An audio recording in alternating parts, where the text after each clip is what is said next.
আসসালামু আলাইকুম ওয়া রাহমাতুল্লাহ। ইন্নাল হামদালিল্লাহ ওয়াসসালাতু ওয়াসসালামু আলা রাসূলিল্লাহ সাল্লাল্লাহু আলাইহি ওয়াসাল্লাম। قال الله تعالى في كلامه المجيد أعوذ بالله من الشيطان الرجيم إن جاهدك على أن تشرك بي ما ليس لك به علم فلا تطعهما وصاحبهما في الدنيا معروفا। আলহামদুলিল্লাহ, বর্তমানে চলছে সারা বছরের শ্রেষ্ঠ 10টি দিন, জিলহজ মাসের প্রথম 10 দিন। সেই শ্রেষ্ঠ দিনে যে কোনো ভালো কাজ আল্লাহ তাআলার নিকটে সবচেয়ে বেশি প্রিয়। সেই ভালো দিনগুলির একটি দিনে কিছু ভালো কাজ করার জন্য আমরা এখানে বসতে পেরেছি, সেজন্য আল্লাহ তাআলার শুকরিয়া আদায় করি, আলহামদুলিল্লাহ। দরুদ ও সালাম বর্ষিত হোক সমস্ত নবী এবং রাসূলগণের প্রতি, বিশেষ করে সর্বশেষ নবী এবং রাসূল, যার পর আর কোনো নবী বা রাসূল নেই। কিয়ামত পর্যন্ত যত মানুষ দুনিয়ায় আসবে, প্রতিটি মানুষ যেই রাসূলের আনুগত্য করতে বাধ্য। যেই রাসূলের আনুগত্য করলে দুনিয়াতে পাওয়া যাবে শান্তি, পরকালে পাওয়া যাবে জাহান্নাম থেকে মুক্তি, সেই রাসূলের প্রতি বর্ষিত হোক দরুদ ও সালাম সাল্লাল্লাহু আলাইহি ওয়াসাল্লাম। আজকের আলোচনার বিষয় ছুটিতে আমাদের করণীয়। প্রায় 2 মাস পর আমরা দীর্ঘ একটি ছুটি পেতে যাচ্ছি। এই ছুটিকালীন সময়গুলি আমরা কিভাবে কাটাবো? 2011 সাল থেকে আমি শিক্ষকতা করি। এই দীর্ঘদিনের অভিজ্ঞতা, ছুটির পর তোমাদের বাবা মা আমাদের কাছে যেই অভিযোগগুলি করেন, আমি সেইগুলি নিয়েই আলোচনা করব ইনশাআল্লাহ, যাতে আগামীতে আর কোনো অভিযোগ না আসে। আমরা যখন বাসায় যাব, বাসায় গিয়ে আমাদের প্রথম যেই কাজগুলি হবে, বাবা মাকে সালাম দেওয়া। দুনিয়াতে আমাদের সবচেয়ে কাছের মানুষ, আমাদের সবচেয়ে হিতাকাঙ্ক্ষী, যারা জীবনের চেয়ে আমাদেরকে বেশি ভালোবাসেন, যাদের ওসিলায় আমরা দুনিয়ার মুখ দেখতে পেয়েছি, তারা হচ্ছেন আমাদের বাবা মা। সুতরাং বাসায় গিয়ে প্রথমে বাবা মাকে সালাম। এই সালাম একটি গুরুত্বপূর্ণ ইবাদত। আব্দুল্লাহ ইবনে আমর রাদিয়াল্লাহু তাআলা আনহু বলেন, আন্না রাজুলান সাআলান নাবিয়্যা সাল্লাল্লাহু আলাইহি ওয়াসাল্লাম। এক সাহাবী রাসূলুল্লাহ সাল্লাল্লাহু আলাইহি ওয়াসাল্লামকে জিজ্ঞাসা করলেন, আইয়ুল ইসলামি খায়র, ইসলামের সবচেয়ে ভালো কাজ কোনটি? ইসলামে অনেক ভালো কাজ আছে, সবচেয়ে ভালো কাজ কোনটি? রাসূলুল্লাহ সাল্লাল্লাহু আলাইহি সাল্লাম 2টি কথা বললেন। 1 নাম্বার তুতিমুত তুআম, মানুষকে খাবার খাওয়াবে। 2 নম্বরে বললেন ওয়াতাকরাউ সালাম আলা মান আরাফতা ওয়া মান লাম তারিফ, পরিচিত হোক অপরিচিত হোক, যাকেই সামনে পাবে তাকেই সালাম দিবে। সালাম দেওয়া সাধারণ কোনো আমল না, সাধারণ কোনো ইবাদত নয়। ইসলামের সবচেয়ে ভালো যে ইবাদতগুলি রয়েছে, তার ভেতরে একটি ইবাদত হলো সালাম দেওয়া। সুতরাং বাবা মা ভাই চাচা আরো যারা মুরব্বী, আমরা যাকেই সামনে পাবো বাসায় গিয়ে তাদেরকে সালাম দেব। আব্দুল্লাহ ইবনে সালাম রাদিয়াল্লাহু তাআলা আনহু বলেন, রাসূলুল্লাহ সাল্লাল্লাহু আলাইহি সাল্লাম যখন হিজরত করে মদিনায় আসলেন, সারা মদিনায় খবর পৌঁছে গেল রাসূল এসেছেন। লোকজন দলে দলে রাসূলকে দেখতে আসলেন, সবার মুখে একই কথা, রাসূলুল্লাহ এসেছেন, রাসূলুল্লাহ এসেছেন, চলো দেখে আসি। আমিও তাদের সাথে গেলাম। অনেক লোক এসেছেন, রাসূলুল্লাহ সাল্লাল্লাহু আলাইহি ওয়াসাল্লাম আমাদেরকে দেখার পর উনি সর্বপ্রথম যে কথাটি বলেছেন তা হচ্ছে, আইয়ুহান নাস, হে মানুষেরা, আফসুস সালাম, তোমরা একে অপরকে সালাম দাও। ওয়াতুতিমুত তুআম, তোমরা মানুষকে খাবার খাওয়াও। ওয়াসাল্লু ওয়ান নাসু নিয়াম, যখন সবাই ঘুমিয়ে থাকে তোমরা দাঁড়িয়ে দাঁড়িয়ে তাহাজ্জুদের সালাত আদায় করো। তাদখুলুনাল জান্নাতা বিসালাম, তাহলে নিরাপদে সহি সালামতে তোমরা জান্নাতে প্রবেশ করতে পারবে। সালাম সাধারণ ইবাদত নয়। মদিনায় গিয়ে আল্লাহ নবীর প্রথম ভাষণ ছিল এটা, সালাম দিবে, মানুষকে খাওয়াবে, এবং রাত্রিতে সবাই যখন ঘুমিয়ে থাকে তখন তুমি তাহাজ্জুদের সালাত আদায় করবে। খুব সহজে জান্নাতে যাওয়ার আমল এগুলো। সুতরাং আমরা বাসায় গিয়ে এই সালাম নামক ইবাদতটা অবহেলা না করে সমাজে চালু করার চেষ্টা করবো। আল্লাহ তৌফিক দান করুন, আমিন। দ্বিতীয় করণীয় হলো, দুনিয়ার শ্রেষ্ঠ জায়গা মসজিদ। বিশেষ করে আমরা যা তোয়ালিবুল ইলম, দুনিয়ার কেউ না বুঝলে অন্তত মসজিদের মর্যাদা আমাদের বোঝা দরকার। কিন্তু দুর্ভাগ্যজনক কথা হলো, বাসায় যাওয়ার পর মসজিদের সাথে আমাদের সম্পর্ক থাকে না। যারা বেশি বেশি মসজিদে যাতায়াত করে তাদের ফজিলত সম্পর্কে একটি হাদিস, ইবনু মাজাহ হাদিস নাম্বার 800, প্রসিদ্ধ সাহাবী আবু হুরায়রা রাদিয়াল্লাহু তাআলা আনহু বলেন, রাসূলুল্লাহ সাল্লাল্লাহু আলাইহি ওয়াসাল্লাম বলেছেন, যেই ব্যক্তি শুধু সালাত আদায় করার জন্য অথবা আল্লাহ তাআলার জিকির করার জন্য মসজিদে যায়, আল্লাহ তাআলা তার উপর এত খুশি হন যেমন ভাবে তাবাসবাসা আল্লাহু লাহু কামা ইয়াতাবাসবাসু আহলুল গায়বি বিগায়বিহিম ইজা কাদিমা আলাইহিম। আমাদের অনেকেরই বাবা বিদেশ থাকে না, যখন বিদেশ থেকে আমাদের বাবা আসেন আমরা কিন্তু রিসিভ করার জন্য অনেক সময় একদিন আগে ঢাকা গিয়ে বসে থাকি। কারণ কি, আমার বাবা এতদিন পর দেশে আসবেন, আমার প্রিয় বাবা, আমি তার প্রিয় সন্তান, আমার বাবাকে রিসিভ করার জন্য আমি একদিন আগে ঢাকা গিয়ে বসে থাকি। তার মানে আমি কত খুশি। রাসূলুল্লাহ সাল্লাল্লাহু আলাইহি ওয়াসাল্লাম বলেছেন, একজন প্রবাসী দীর্ঘদিন পর বাসায় আসলে তার আপনজন যত খুশি হয়, একজন মুসলিম আল্লাহর ইবাদত করার জন্য আল্লাহর ঘর মসজিদে গেলে আল্লাহ তাআলা ঠিক তেমন খুশি হন। সুবহানাল্লাহ। যুগে যুগে যারা ভালো মানুষ ছিলেন তারা এইভাবেই মসজিদকে মূল্যায়ন করেছেন। প্রসিদ্ধ তাবি সাইদ ইবনুল মুসাইয়াব রাহিমাহুল্লাহ, হাদিস খুললেই এই নামটি আমাদের সামনে আসে। সিয়ারু আলামিন নুবালাতে বলা হয়েছে, সাইদ ইবনুল মুসাইয়াব রাহিমাহুল্লাহ বলেন, মা ফাতাতনি সালাতু ফি জামাতিন মুনযু 40 সানা, গত 40 বছরে এক ওয়াক্ত সালাত আমার জামাত ছুটে যায়নি।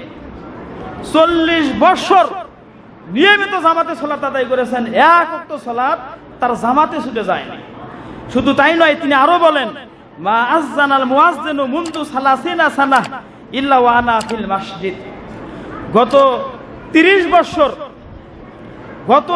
বছর মুয়াজ্জিন যখন সালাতের জন্য আযান দেয়, আমি সালাত আদায় করার জন্য তখন মসজিদে গিয়েছি, আমি মসজিদের ভেতরে। তাহলে 40 বছর জামাতে সালাত আদায় করেছেন, এক ওয়াক্ত সালাত জামাত ছুটে যায় না। এবং 30 বছর আযান দেওয়ার আগেই মসজিদে গিয়েছেন, উনি মসজিদে বসে আছেন সালাতের জন্য, ওই সময় আযান হয়েছে। তাহলে মসজিদকে তারা কত মূল্যায়ন করতেন, জামাতে সালাত আদায় করার গুরুত্ব তারা কত দিতেন। শুধু তাই নয়, প্রসিদ্ধ তাবি ইয়াহইয়া ইবনে মাইমুন আল মারওয়াজি রাহিমাহুল্লাহ, উনি একজন স্বর্ণকার ছিলেন। স্বর্ণ এবং রূপা দিয়ে অলংকার তৈরি করতেন। উনি যখন কাজ করতেন, হাতুড়ি দিয়ে স্বর্ণ রূপা পিটিয়ে পিটিয়ে গহনা বানাতে হয়।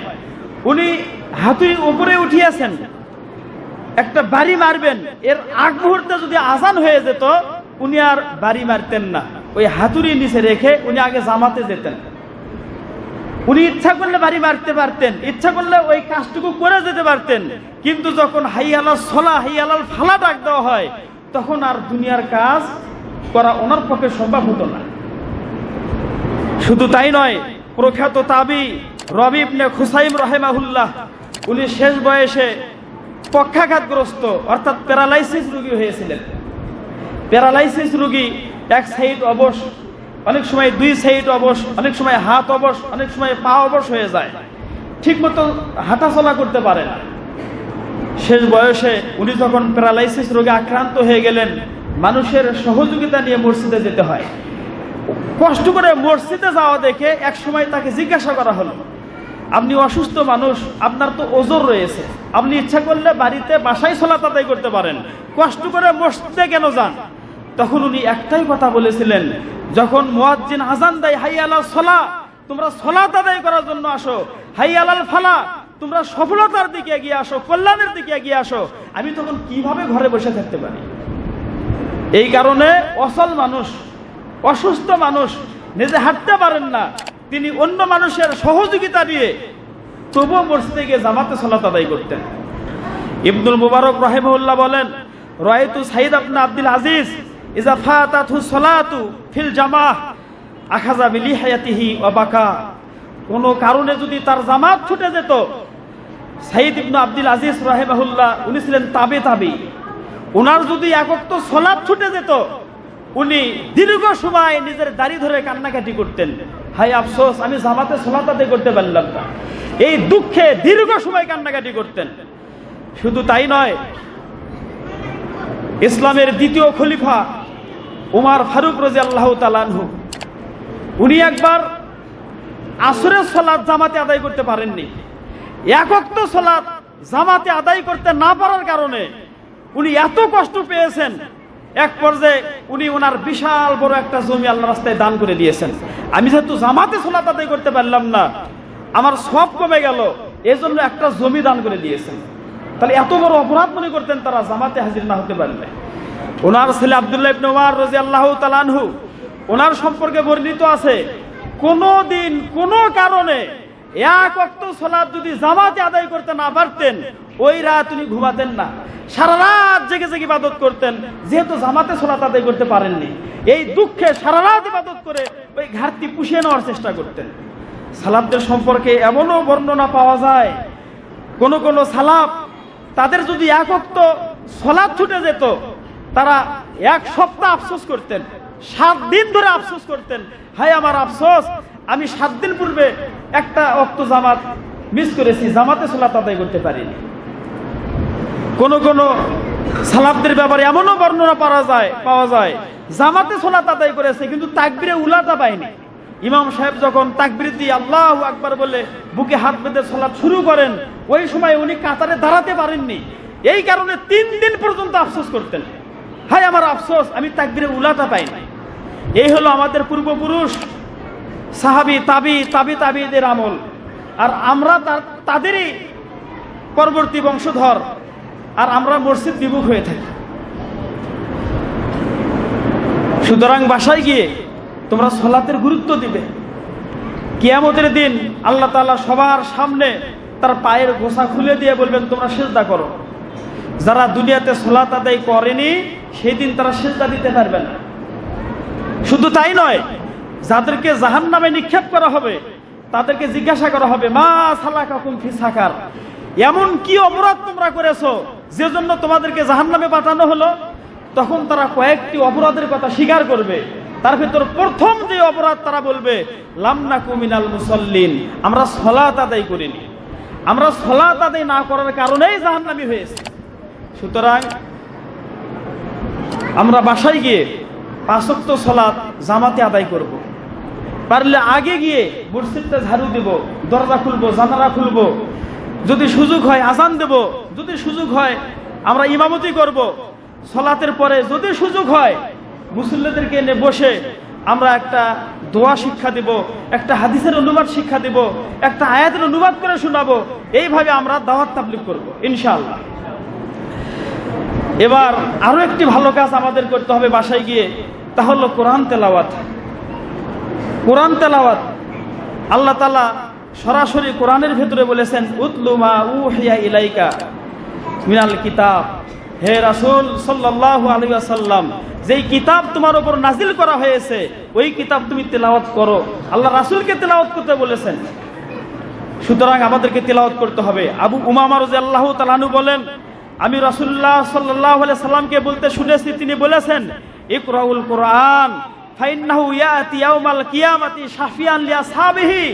তোমরা কোরআন তেলাওয়াত করো, কারণ যারা কোরআন তেলাওয়াত করে, কোরআন কিয়ামতের দিন ওই পাঠকদের জন্য সুপারিশকারী হয়ে আগমন করবে। যেদিন বাবা মা ভাই বোন আপনজন আমাদের থেকে দূরে সরে যাবে, আমরা যদি কোরআন তেলাওয়াত করতে পারি, এই কোরআন কিয়ামতের দিন আমাদের জন্য সুপারিশ করবে। সুতরাং আমরা বেশি বেশি কোরআন তেলাওয়াত করবো ইনশাআল্লাহ। আরেকটি করণীয়, তা হচ্ছে পিতামাতার সাথে ভালো ব্যবহার করতে হবে। আমরা অনেকেই বাসায় গিয়ে বাবা মার সাথে খুব খারাপ ব্যবহার করি। এই সম্পর্কে একটু জরুরি কথা তোমরা খেয়াল করে শোনো। সহিহুল জামে 3065 নম্বর হাদিস, রাসূলুল্লাহ সাল্লাল্লাহু আলাইহি ওয়াসাল্লাম বলেছেন, সালাসাতুন, 3 প্রকার মানুষ রয়েছে, লা ইয়াকবালুল্লাহু লাহুম সরফা ওয়ালা আদলান ইয়াউমাল কিয়ামা। কিয়ামতের দিন আল্লাহ তাআলা তাদের ফরজ নফল কোনো আমল কবুল করবেন না।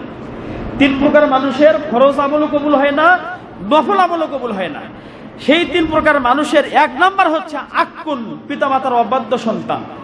যেই সন্তান পিতামাতার অবাধ্য, তাদের কোনো আমল আল্লাহ তাআলা কবুল করেন না। ইবনে উমর রাদিয়াল্লাহু তাআলা আনহু বলেন, রাসূলুল্লাহ সাল্লাল্লাহু আলাইহি ওয়াসাল্লাম বলেছেন, 3 প্রকার মানুষের জন্য আল্লাহ তাআলা জান্নাত হারাম করেছেন, তারা জাহান্নামে যাবে। তাদের ভেতর একটা প্রকার হলো ওয়াল আক্কু, যারা পিতামাতার অবাধ্য সন্তান। পিতামাতার অবাধ্য সন্তান, ওরা জাহান্নামে যাবে। ওরা হাফেজ হলেও জাহান্নামে যাবে, ওরা দাওরা পাশ করলেও জাহান্নামে যাবে, ওরা মাদানি হলেও জাহান্নামে যাবে। সুতরাং পিতামাতার অবাধ্য হলে আমল কবুল হবে না, পিতামাতার আনুগত্য করতে হবে।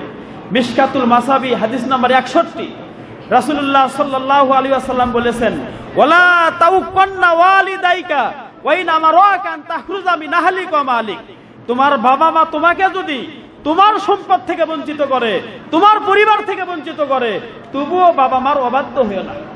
তোমার উপার্জিত সম্পদ থেকে তোমাকে বঞ্চিত করবে, তোমার স্ত্রী সন্তান থেকে তোমাকে বঞ্চিত করবে, তবুও বাবা মার অবাধ্য হওয়া যাবে না। বাবা মার অবাধ্য হওয়া যাবে শুধু একটা ক্ষেত্রে। সূরা লুকমানের 15 নম্বর আয়াতে আল্লাহ তাআলা বলেন, ইন জাহাদাকা আলা আন তুশরিকা বি মা লাইসা লাকা বিহি ইলম ফালা তুতিহুমা। তোমার বাবা মা তোমাকে যদি শিরক করতে বাধ্য করে, তোমাকে যদি শিরক করতে বলে, শুধু এই ক্ষেত্রে তার আনুগত্য করা যাবে না। আল্লাহ তাআলা এই আয়াতের শেষের দিকে বলেন, ওয়া সাহিবহুমা ফিদ দুনিয়া মারুফা। বাবা মা যদি মুশরিকও হয়, তবুও দুনিয়াবী জীবনে তাদের সাথে সদাচরণ করো, ভালো ব্যবহার করো। বাবা মা মুশরিক হলেও তাদের সাথে সদাচরণ করতে হবে, এটা আল্লাহর নির্দেশ। আসমা বিনতে আবু বকর রাদিয়াল্লাহু তাআলা আনহু, ওনার মুশরিকা মা একবার ওনাকে দেখার জন্য মক্কা থেকে মদিনায় গেলেন।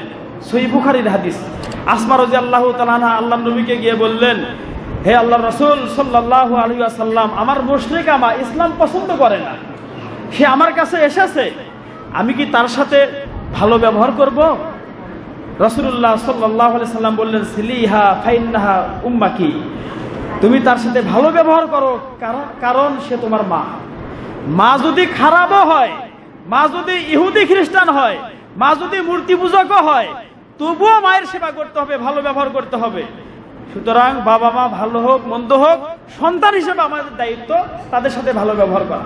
বাবা মার সাথে খারাপ ব্যবহার করার অনুমতি আমাদের নেই। শুধু তাই নয়, পরিশেষে আর একটা কথা বলে শেষ করছি, তা হচ্ছে আরো একটা জটিল সমস্যা আমাদের। তা হলো বাসায় গিয়ে আমরা এমনও সংবাদ পেয়েছি, ঘরের দরজা জানলা বন্ধ করে ঘরের ভেতর কি যে করে বাবা মা বুঝে না। বাবা মা দরজায় ধাক্কা ধাক্কি করে, জানালায় ধাক্কা ধাক্কি করে, এ বাবা বের হ, ভাত খা।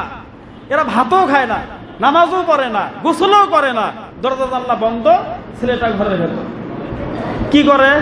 ওই যে মোবাইল, মাদ্রাসায় মোবাইল চালাতে দেয় না। এবার সুযোগ এসেছে, 15 দিন ছুটি, ওই ঘরের ভেতর দিন রাত মোবাইল দেখে। এমনও খবর আমি পেয়েছি, ফজরের টাইমে মা ছেলেকে ডাকতে গিয়েছে, বাবা ওঠো, ফজরের আজান দিয়েছে, গিয়ে দেখে ছেলে মোবাইল টিপতেছে।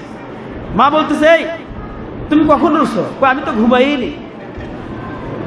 সারা রাত মোবাইল যদি কেউ দেখে, ওর চোখ নষ্ট হবে, কান নষ্ট হবে, ব্রেন নষ্ট হবে, প্রতিবন্ধী হয়ে যাবে। একটা হাদিস শোনো এই ব্যাপারে, হাদিসটি ইবনে মাজাতে এসেছে। সাওবান রাদিয়াল্লাহু তাআলা আনহু বলেন, রাসূলুল্লাহ সাল্লাল্লাহু আলাইহি ওয়াসাল্লাম বলেছেন, আমি এমন কিছু জাতিকে চিনি যাদের অনেক আমল তিহামার শুভ্র পাহাড়ের ন্যায় অনেক আমল নিয়ে তারা কিয়ামতের দিন হাজির হবে, কিন্তু আল্লাহ তাআলা তাদের এই এতগুলি আমলকে, এতগুলি সওয়াবকে ধুলায় পরিণত করবেন, ধুলিকণায় পরিণত করবেন।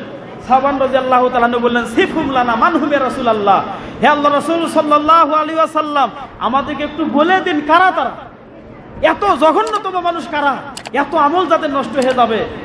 তখন রাসূলুল্লাহ সাল্লাল্লাহু আলাইহি ওয়াসাল্লাম বললেন, তারা হচ্ছে তোমাদের মতোই মানুষ, তারা তোমাদেরই ভাই, তোমরা যেমন রাত জেগে জেগে তাহাজ্জুদের সালাত আদায় করো, ওরাও তেমনি তাহাজ্জুদের সালাত আদায় করে। এটুকু তারা বোঝা যায় ওরা শুধু 5 ওয়াক্ত ফরজ না, তাহাজ্জুদের সালাত আদায় করে। এত ধার্মিক হওয়ার পরেও এদের আমলগুলি নষ্ট হয়ে যাবে কেন? রাসূলুল্লাহ সাল্লাল্লাহু আলাইহি সাল্লাম বলেছেন, ইজা খালাউ বিমাহারিমিল্লাহি ইনতাহাকুহা, তারা যখন নির্জনে থাকে, আশপাশে বাবা নেই, মা নেই, বড় ভাই নেই, বোন নেই, উস্তাদ নেই, নিরিবিলি সুযোগ পায়, ওই নিরিবিলি সুযোগে তারা হারাম কাজে জড়িয়ে পড়ে। তখন অশ্লীল দৃশ্যগুলি দেখে, ফেসবুক, ইউটিউবে অনর্থক অশ্লীল কাজগুলি তারা করে। এই নির্জনে গোপন পাপে যারা অভ্যস্ত, আল্লাহর নবী বলেছেন তাদের যতই ভালো আমল থাকুক না কেন, ওই আমলগুলিকে আল্লাহ তাআলা ধুলি করায় পরিণত করে দিবেন। সুতরাং আমরা কষ্ট করে সালাত আদায় করি, সিয়াম পালন করি, কোরআন তেলাওয়াত করি, জিকির করি, এই আমলগুলি এই পাপ কাজ করে নষ্ট করে দিও না। তোমরা হারাম কাজ থেকে বিরত থাকবে ইনশাআল্লাহ। আমি কথা না বাড়িয়ে পরিশেষে আবারও বলছি, তোমাদের বাবা মা চায়, আমাদের উস্তাদরাও চান, মাদ্রাসা কর্তৃপক্ষ চান, সবার একটাই চাওয়া পাওয়া, তোমরা বাসায় গিয়ে বড়দেরকে সালাম দিবে, বাবা মার আনুগত্য করবে, 5 ওয়াক্ত সালাত আদায় করবে, মসজিদে গিয়ে জামাতে সালাত আদায় করবে, নিয়মিত কোরআন তেলাওয়াত করবে। এলাকার যারা মুসল্লি আছেন, তোমার বাবা, চাচা, দাদা, তাদের সাথে ভালো ব্যবহার করবে, তাদেরকে দোয়া কালাম শিক্ষা দিবে। আমাদের সবার স্বভাব এটা, তোমাদের বাবা মার স্বভাব এটা, তোমরা এগুলি খেয়াল রাখবে ইনশাআল্লাহ। আমরা কথা না বাড়িয়ে পরিশেষে আল্লাহ তাআলার কাছে দোয়া রাখি, রব্বুল আলামিন আমাদের ছোট্ট ছোট্ট ছেলেগুলি বড় আশা নিয়ে মাদ্রাসায় এসেছে, তারা কোরআন পড়ে, হাদিস পড়ে, অনেক দোয়া দরুদ তারা মুখস্থ করেছে, তাদের ইলমের ঘাটতি নেই, কিন্তু তাদের আমলের ঘাটতি রয়েছে। আল্লাহ তুমি তাদেরকে হেদায়েত দান করো। বাসায় গিয়ে আমরা যেন সবাইকে সালাম দিতে পারি, সবার সাথে ভালো ব্যবহার করতে পারি, মসজিদমুখী হতে পারি, মসজিদে বেশি বেশি সময় দিতে পারি, বেশি বেশি কোরআন তেলাওয়াত করতে পারি। বিশেষ করে যারা আমরা বড়, আমরা হাদিস পড়ি, আমরা যেন মসজিদে গিয়ে আমাদের মুসল্লিদেরকে দোয়া শিখাতে পারি, বিভিন্ন হাদিস শোনাতে পারি, জুমার খুতবা দিতে পারি। আল্লাহ তাআলা আমাদের সেই তৌফিক দান করুন, আমিন। আসসালামু আলাইকুম ওয়া রাহমাতুল্লাহ।